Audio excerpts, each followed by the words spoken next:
आज की क्लास में हम पढ़ेंगे लंका में हनुमान। अब जैसे जामवंत जी हनुमान को उनकी शक्ति को याद दिलाने में सफल हो जाते हैं, तो हनुमान जी एक अंगड़ाई लेते हैं और आगे उड़ जाते हैं वो, और एक लंबी सी छलांग मारते हैं। और हनुमान जी उससे पहले, छलांग मारने से पहले, अपने पिता को, पवन जी को प्रणाम करते हैं पूर्व दिशा की ओर देखकर, और झुककर वो धरती को भी छूते हैं। अब इसके बाद हनुमान जी कसकर पर्वत को पकड़ लेते हैं और एक छलांग लगाते हैं और समुद्र के ऊपर तेजी से उड़ने लगते हैं।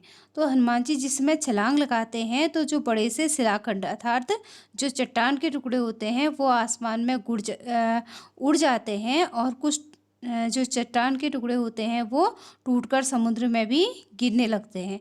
तो उस समय ऐसा लगता है जैसे कोई परिजन अपने किसी घर के सदस्य को विदा कर कर वापस नीचे आ रहे हों।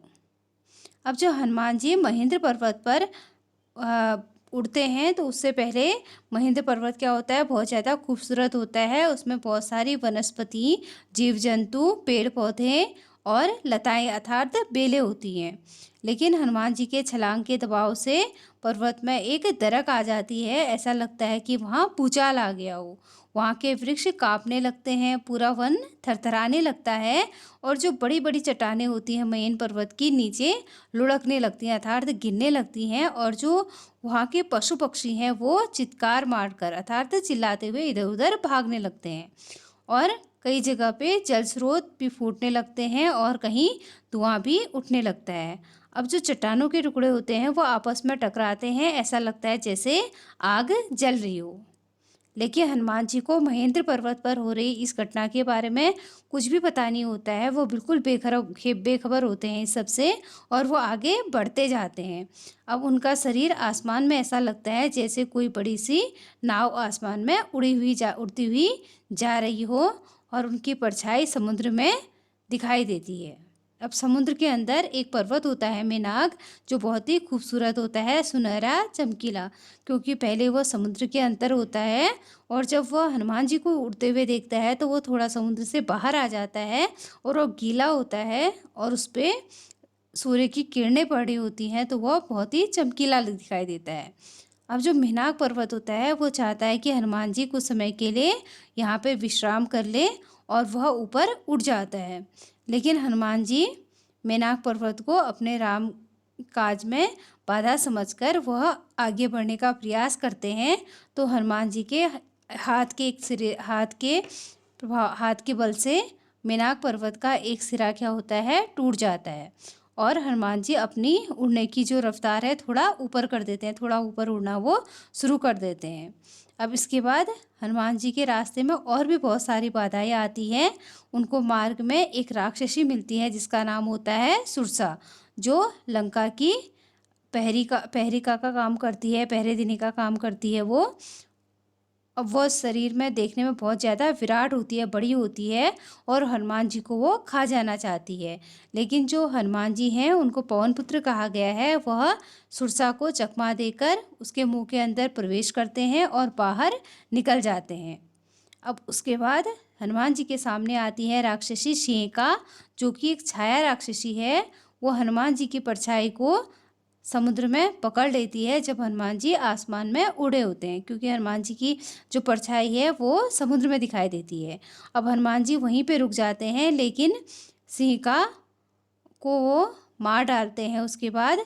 और वह उसके पश्चात हनुमान जी का जो गंतव्य है अर्थात मंजिल अब दूर नहीं होती है, और वो दूर क्षितिज अर्थात कोने से ही देखते हैं कि उन्हें लंका दिखाई देती है। लंका उनको बहुत ज़्यादा खूबसूरत दिखाई देती है, जगमगाती हुई।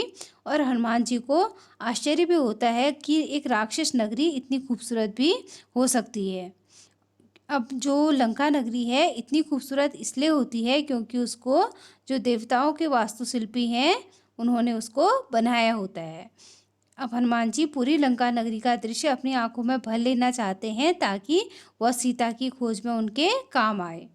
अब दिन के समय जो हनुमान जी हैं वो लंका में प्रवेश करना ठीक नहीं समझते हैं, इसलिए वो रात की प्रतीक्षा करते हैं और शाम ढलने के बाद वो नगर में प्रवेश करते हैं। अब उनके सामने पहला जो प्रश्न होता है, लक्ष्य होता है, वो सीता को खोजना होता है। अब वो पूरे विराट नगर, इतने बड़े नगर में इधर उधर वृक्षों डालियों को कूदते फादते हुए नगर के बीच में आ जाते हैं, जहाँ पर रावण का राजमहल होता है। अब वहाँ पर वो सीता को ढूंढते हैं, सबको छिपते छिपाते हुए, सबकी आँख बचाते हुए, लेकिन उनको वहाँ पे सीता कहीं भी दिखाई नहीं देती है। वहाँ पे उनको रावण के कक्ष में रावण, उसकी पत्नी मंदोदरी दिखाई देती है। अब हनुमान जी महल से बाहर आ जाते हैं और वह एक एक करके सारे राक्षसों को छान मारते हैं, सभी को देखते हैं। उसके पश्चात वो पशुशालाएं भी देखते हैं और सारे राक्षसों के घरों को भी देखते हैं, लेकिन उनको सीता कहीं भी दिखाई नहीं दी। अब सीता के लंका में होने की सूचना पर उन्हें क्या होता है, शक होता है, संदेह होता है। वो सोचते हैं कि जिसने यह सूचना दी कि सीता लंका में है, कहीं वो गलत तो नहीं है। पर जो हनुमान जी हैं दुखी नहीं होते हैं सीता जी के न मिलने पर।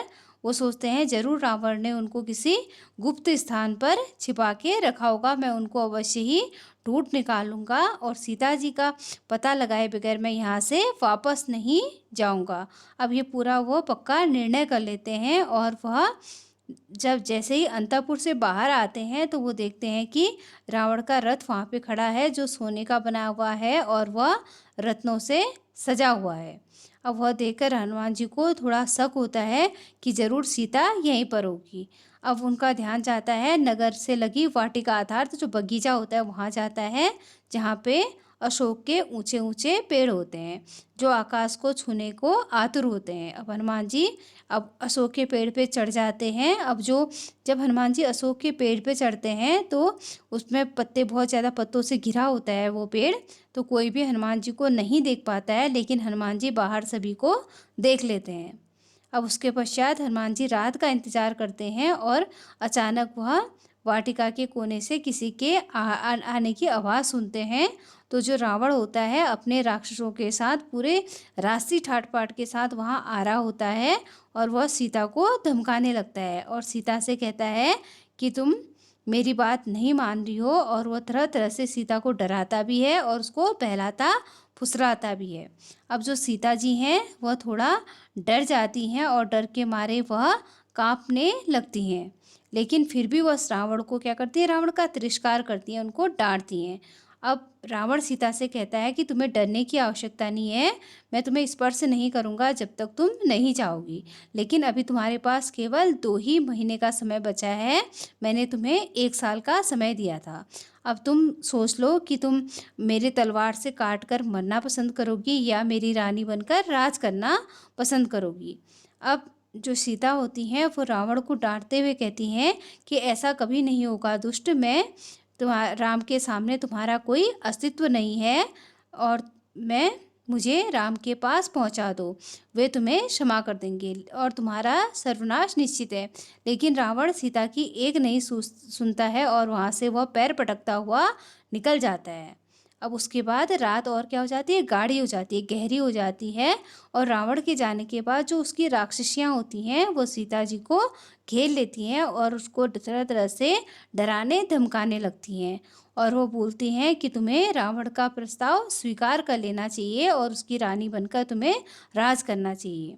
लेकिन उनमें एक राक्षसी होती है त्रिजटा, जो सबसे अलग होती है, भिन्न होती है, और वो सभी को समझाती है और कहती है कि मैंने एक सपना देखा जिसमें देखा कि पूरी लंका नगरी क्या हो रही है, समुद्र में डूबकर नष्ट हो रही है। कहीं ये हमारे सीता जी को सताने का परिणाम तो नहीं, हम सीता जी को सता के दुख दे के क्या कर रहे हैं, गलत कर रहे हैं। अब उसके बाद जो सीता जी होती हैं वह वाटिका में अकेली रह जाती हैं। अब जब हनुमान जी अवसर देखते हैं सीता जी को अकेला देखकर, तो वह सीता जी के पास आने का प्रयास करते हैं, लेकिन वह सोचते हैं कि कहीं सीता जी मुझे कोई राक्षस न समझ ले या राक्षसों की चाल समझकर मुझे पहचानने से इनकार कर दे। तो हनुमान जी एक योजना बनाते हैं, वो पेड़ में बैठे बैठे ही राम जी की कथा का भजन प्रारंभ कर देते हैं, उनका गुणगान करने लगते हैं। अब जब सीता जी हनुमान जी के मुँह से राम का गुणगान सुनती हैं तो वह इधर-उधर देखती हैं और सोचती हैं कि इस राक्षस नगरी में ये राम की गुणगान कौन गा रहा है। अब इतने में हनुमान जी पेड़ से नीचे उतरते हैं और सीता जी को प्रणाम करते हैं। उनको राम की अंगूठी दिखाते हैं और कहते हैं कि मैं राम का दास हूँ और जो किष्किंधा के वानर राज हैं सुग्रीव, उनका अनुचर हूँ। अनुचर मतलब दूध हूँ। उन्होंने मुझे यहाँ भेजा है आपको आपका समाचार लेने के लिए। अब जो हनुमान को लेकर सीता के मन में फिर भी एक शंका होती है और वह फिर इस शंका को दूर करने के लिए जो हनुमान जी हैं सीता जी को पर्वत पर, जो उन्होंने पर्वत पर रावण के अपहरण के समय आभूषण गिराए थे, अपने जेवर गिराए थे, उनको वो दिखाते हैं हनुमान जी सीता जी को। और सीता जी का जो भ्रम होता है, संदेह होता है, वो दूर हो जाता है। अब सीता राम की कुशल क्षेम पूछती है हनुमान जी से और हनुमान जी कहते हैं कि मैं आपको अपने कंधे पर बैठाकर राम के पास ले जाऊंगा। लेकिन सीता जी अस्वीकार करती हैं और उससे कहती हैं, हनुमान जी से कहती हैं कि पुत्र, तुम पकड़े गए तो मेरा संदेश भी तुम राम तक नहीं पहुंचा पाओगे। और उसके बाद हनुमान जी सीता जी से विदा लेते हैं और तत्काल वह राम के पास पहुंचना चाहते हैं। अब सीता जी अपना एक आभूषण हनुमान जी को निशानी के तौर पर राम को देने के लिए कहते हैं। अब हनुमान जी लौटते समय बहुत तेज़ी से वापस जाना चाहते हैं और उत्तर दिशा की ओर वह जाने का प्रयास करते हैं, लेकिन वह कुछ सोचकर रुक जाते हैं और रावण का क्योंकि उन्होंने रावण का जो पूरा उपवन होता है, बगीचा होता है, तहस नहस कर दिया होता है और अशोक वाटिका भी उन्होंने उजाड़ दी होती है। तो फिर आगे जो राक्षस होते हैं वो राजमहल से भागे हुए आते हैं और हनुमान जी को पकड़ लेते हैं। अब इनमें रावण का जो सबसे बड़ा पुत्र होता है, जो रावण का पुत्र होता है अक्षय कुमार, वह हनुमान जी से लड़ते हुए मर जाता है और जो मेघनाद होता है वो हनुमान जी को पकड़कर रावण के सामने ले जाता है और रावण गुस्से से हनुमान जी को मार देना चाहता है, लेकिन जो विभीषण होता है रावण का भाई, वो रावण को रोकता है कि आप क्या है, नीतिवान है राजन, नीति के अनुसार आपको दूत का वध करना आपके लिए ठीक नहीं है, उचित नहीं है, आप उसे कोई दूसरा दंड दे दीजिए। अब जो रावण होता है वह हनुमान जी की पूंछ में आग लगा देता है और जो सारे राक्षस होते हैं वो हनुमान जी को तरह तरह से चिढ़ाने लगते हैं और उसके साथ हंसी ठिठोली करने लगते हैं। अब इस बीच हनुमान जी रावण के चंगुल से निकलकर बाहर आ जाता है और एक बड़े से भवन पर चढ़ जाता है। अब हनुमान जी जो होते हैं एक भवन की अटारी से छत से दूसरे भवन की जो भवन होता है उसकी अटारी अर्थात छत के कोने पर कूद जाते हैं और इस तरह सारे लंका नगरी धीरे धीरे जलने लग जाती है और राक्षस जोर जोर से विलाप करने लगते हैं, चिल्लाने लगते हैं, अपना दुख प्रकट करने लगते हैं।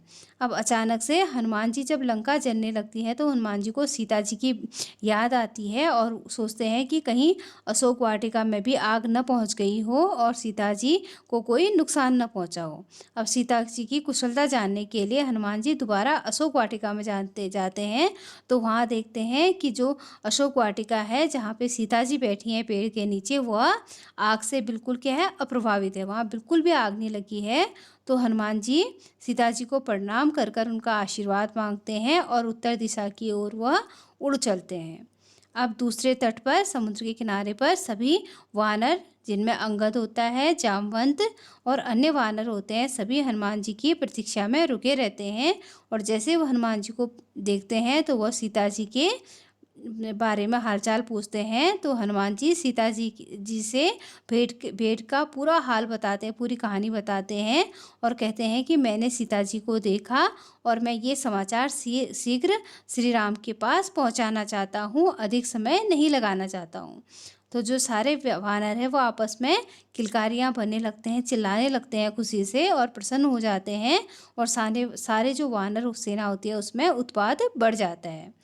अब जब हनुमान जी राम को सीता जी के बारे में बताते हैं तो राम जी बहुत ज़्यादा भावुक हो जाते हैं और वो ज़ोर ज़ोर से विलाप करने लगते हैं और शोक के वो सागर में डूब जाते हैं। वो बहुत दुखी हो जाते हैं और हनुमान जी को वो अपने गले से लगा देते हैं और अपने आंसुओं को रामचंद्र जी रोक नहीं पाते हैं। अब यहाँ पे अगला लक्ष्य होता है कि लंका पे आक्रमण कैसे किया जाए। अब जो सुग्रीव होता है उसने युद्ध की सारी तैयारियां कर ली, लेकिन सबके सामने सबसे बड़ा प्रश्न यह होता है कि समुद्र को पार कैसे किया जाए, क्योंकि सभी लोग तो हनुमान नहीं होते, क्योंकि हनुमान जी उड़ के समुद्र को पार कर सकते हैं, लेकिन अन्य राक्षस ये काम नहीं कर सकते हैं। अब सारे राक्षस इस बारे में सारे जो वानर सेना के दूत हैं, सेनापति हैं, इसके बारे में विचार कर रहे हैं, जिनमें हनुमान, अंगद, जामवंत, नल और नील होते हैं। और सुग्रीव ये विचार करते हैं कि इन चारों को युद्ध में सबसे आगे रखा जाए। अब लंका में जो चढ़ाई है, युद्ध की तैयारियां शुरू हो रही हैं। तो आज के लिए इतना ही, धन्यवाद।